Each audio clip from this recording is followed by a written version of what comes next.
right, so let's begin the show and let's talk about having a succession plan in place. But then before that, let's understand the various aspects of, having a succession plan and why is it important. I have with me Min Agrawal, financial educator and founder FinSafe. Min, good evening and welcome to the show. So let me start with a very basic question. Looking at the unclaimed amount that's been lying as far as various investment instruments are concerned, this really rises the need to have a succession plan in place.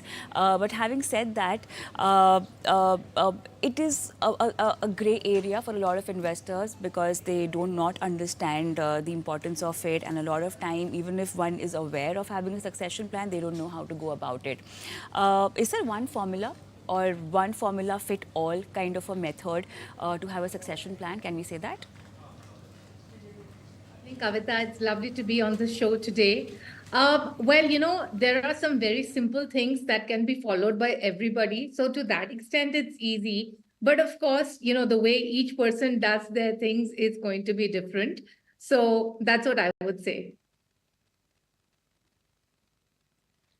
Right, Mrin. So how to go about it? What are the things that, because we're talking about individual succession plan, we're not talking about having a succession plan for your business, etc. Because that's a different conversation and a topic altogether to be taken on the show. But then talking about individuals, we are just talking about investments over here. We are just talking about the financial trajectory that you might want to pass on and be careful on. What all does it include and involve? All right. So first and foremost, when you want to do succession planning or estate planning, it is really about figuring out how you want to pass on these assets to your legal heirs or to the people that you want to intend it to go to, right? So the best way to do this is, of course, through a will. Because a will is a document that supersedes everything. And, once you write a will, you are basically saying that these are my wishes and this is the way I want my assets to go.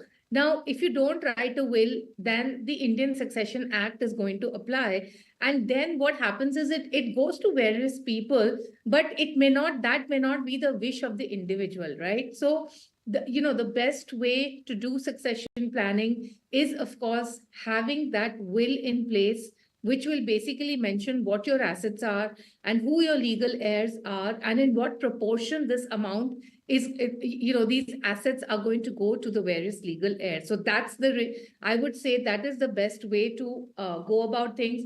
And there's a lot of myths around nomination. So many people feel that if I have done nomination, why do I actually need to write a will? But you must remember that nominee is the custodian of a person's wealth and is responsible to get all the monies and then give it to the legal heir. So a nominee may not be a legal heir. A nominee is just a caretaker of a person's wealth, but the legal heir is the person who is going to be the owner of a person's asset post that person's demise. So we must understand these differences. And one of the reasons that we're seeing so much of unclaimed amounts is because of the fact that people, have not had a will in place. And of course, in many cases, the family members are not aware of the assets as well. So I would say that this is a good sure shot way of succession planning. Yeah, but then a lot of legal aspect also involved in it. When you're talking about making a will, how does one go about it, and how do you make sure that it's also a legal tender?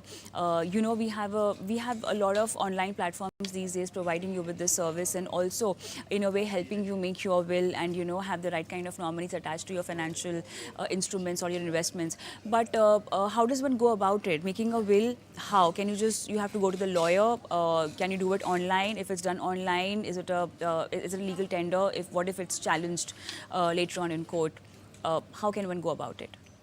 Yeah. So the first thing is that I would always say that it's better that you meet a lawyer and discuss with the lawyer and have the lawyer draft it, because they would draft it in the right legal language. And Kavita, many times we just, especially when you look at nuclear families, you think it's very easy. I'll just pass it on to the rest of the family members. But it's only when you go and you meet the lawyer and start discussing that, things become clearer. Like, for example, do you want, like, for you and your spouse, for example, do you want a joint will? Do you want a mirror will? There are many possibilities. Or does each person want to have their own will? And then, how you want to bequeath the assets. All of these things becomes better when you discuss with a lawyer. Also, we have to remember that digital signatures are not accepted. So, whatever it is, like, you have to create the will on a piece of paper and you need to sign it. There needs to be wet ink on it. And the will doesn't need to be mandatorily registered. Of course, by registering the will, you are increasing the authenticity of the will. But that said, any individual desirous of making a will can write it on a blank piece of paper in any language that they are comfortable with. And the important thing is that there need to be two witnesses signing the will. Now, what goes inside the will, right? So inside the will, the first thing that you're going to mention is going to be all the assets that you want to bequeath. So your immovable property, your vehicles, your investments, gold, for example. You'll also have to mention about your bank accounts and your insurance policies as well. And other things that are precious to you. So for example, if you have any, valuable books or, valuable artifacts, paintings, for example, or for example, if you have intellectual property rights, if you have a share in a business, you have to mention what is going to happen to that share in the business after you, right? Are you going to give it to someone? Do you want if it's a proprietorship, for example, do you want the business to be closed? So all of these things have to be mentioned. Now, very importantly, of course, you need to mention who are your legal heirs and in what proportion they are going to get these particular funds. And also a couple of things, especially, in light of what we saw in COVID, where in cases where both the parents passed away and they were orphan children. So in case if you have minor children, you also have to mention about who's going to be the guardian of the child in case of the unfortunate death of both the parents. So this is how a will is created. So just to again reiterate, on a blank paper, you can do it with the help of a lawyer. It's not mandatory to be registered, but it'll be good to be registered. And of course, 2-3 things that you have to mention in the will: details of all your assets. And, for things like gold jewelry, for example, you really need to detail it out in terms of, what is the ornament, how many grams is it, and all of that.